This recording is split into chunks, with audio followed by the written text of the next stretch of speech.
again, welcome back to the Fire Burns Within channel.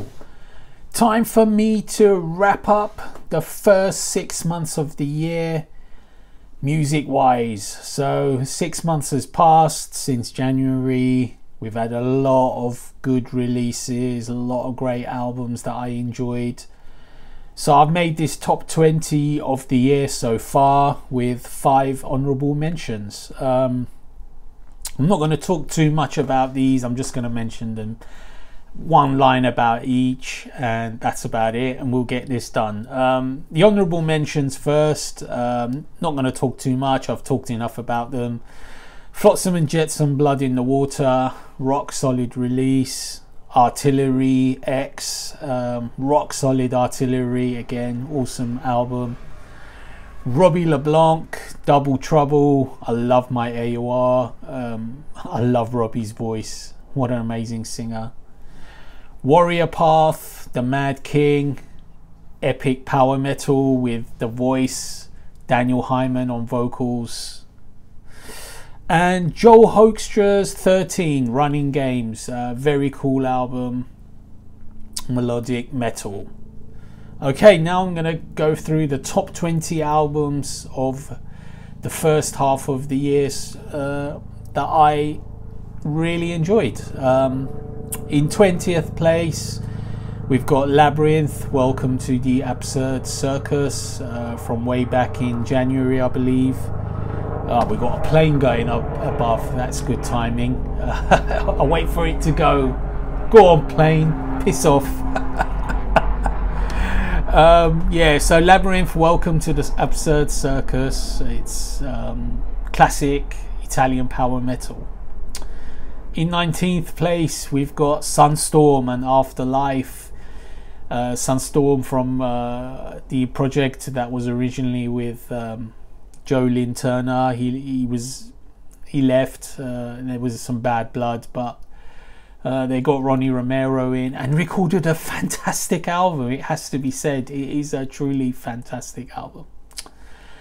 Number 18, in 18th place, is Kent Hilly's The Rumble. I love this album. This was just released in June. Awesome album.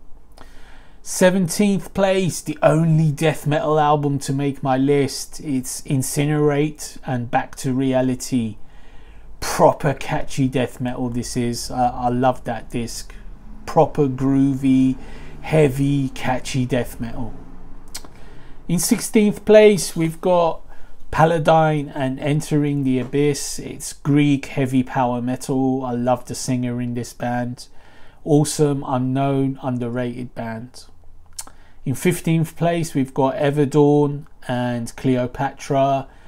It's a female fronted band from America. Very cool album. They changed name. They used to be called, I think, Midnight Eternal. They changed to Everdawn, and they released a great album. You know, if you like old Nightwish like me, then you're gonna love Everdawn's Cleopatra. In 14th place, we've got Need and Orchestrion, A Song for the Dead.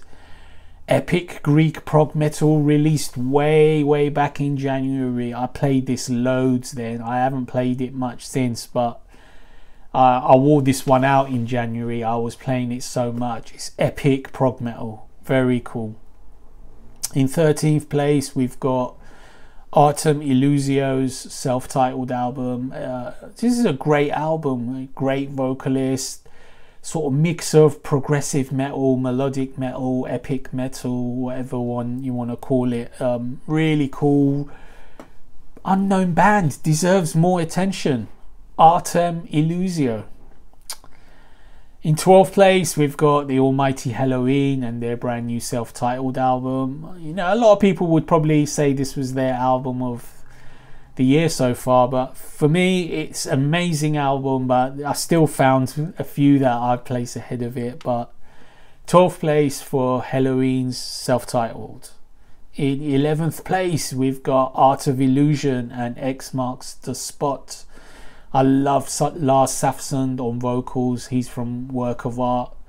The music is by the Grand Illusion guitarist, hence the name Art of Illusion. So if you like those two bands like me, You know, I love work of art, I love Grand Illusion, and it's a perfect marriage. It's just a perfect marriage. But it didn't even make my top 10. So here we go with the top 10. In 10th place, we've got my brothers, my homies, Primitai and Violence of the Skies, local London band, awesome band, melodic, heavy metal, old school heavy metal, just very catchy, fantastically produced. Just love these guys, love these guys.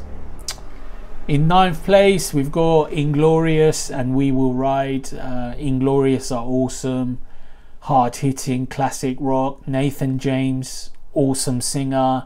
This is their best album yet. Their last album was really good, but this one is even better. It's an awesome album.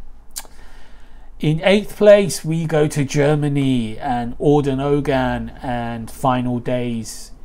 Epic, heavy, speedy power metal. Just awesome band, awesome vocals, epic song structures. This one is a bit of a sci-fi concept. Amazing, amazing release. In 7th place, coming back to the UK, and the almighty Blaze Bayley and War Within Me. Blaze's album is awesome. It's melodic, catchy, heavy metal. Blaze sings amazing on it. It's some of his best vocal performances ever, in my opinion, anyway. So that's an awesome album. But there's still 6 ahead of it. In 6th place, we've got Crown, Kings in the North, the Swedish new band, project band, stroke band, that released an album just in June gone. This is an amazing album, awesome, heavy, melodic, heavy metal, you know, just catchy stuff. You know, these Swedes, they're professionals, everything they touch is golden, you know, just awesome stuff. But the top 5 is still to come, and in 5th place we've got the album of the month from June, the Hammer King self-titled album. I just love this album. True heavy pounding metal from Germany, catchy vocals, very melodic, you know, fist pumping, pounding, true heavy metal. This is the kind of stuff that is my bread and butter. I love that stuff. In 4th place we go to Italy, and a couple of months ago Secret Sphere released their Lifeblood album. This is an awesome album. It's very melodic, it's very catchy, fantastically produced. The main man of the band, Aldo Lonobile, he's an amazing songwriter. He wrote Jeff Tate's last album, Sweet Oblivion. That was really good as well, but it didn't make my list. But his own band, Secret Sphere's album is just killer. It is just an awesome album. Big melodies, big riffs, just catchy stuff. But the top 3 is yet to come, and just these top 3 is awesome for me. In 3rd place we go to Sweden again, yet again, and we go to the band Cry and their their second album. This was released way back in January again. Awesome album, modern, catchy, poppy AOR. Like, it's very poppy sounding, but I don't even care. The melodies are so infectious, so memorable. The new singer is awesome. I just love Cry. I mean, I need to play it again. I haven't played it quite a while because I've been, you know, stuck on more recent things, but I just love Cry. It's an awesome album. It's just a killer album. But there's 2 ahead of it. In 2nd place, we stay in Sweden and we go for the mighty Bloodbound and Creatures of the Dark Realm. Just love this album. I think it could be Bloodbound's best album. It's close to it. I just love it. They really pulled out all the stops on this one. You know, if you love power metal like me, I mean, how can it get much better than Bloodbound? You know, it's fist pumping, heavy pounding power metal with songs to die for, you know, all encompassing songs that just take you into a different realm, you know.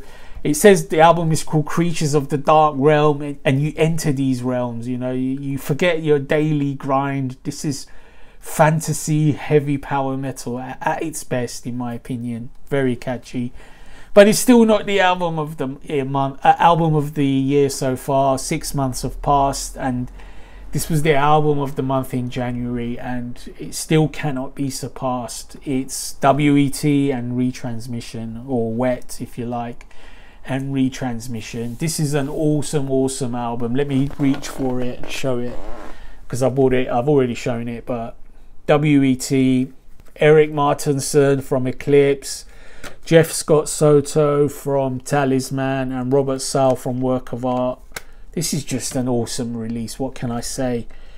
Every song is a killer. Every song. I mean, the only album that could possibly beat this is Eclipse's album in October. Their album is due in October, and Powerwolf can beat it as well. I think Powerwolf might go ahead of it as well, but this one for me is the top dog. Best album of the first 6 months of 2021. Okay, that's it. If you haven't heard Wet, what are you waiting for? What are you waiting for? This is absolutely killer. Gigantic melodic rock. Stay tuned.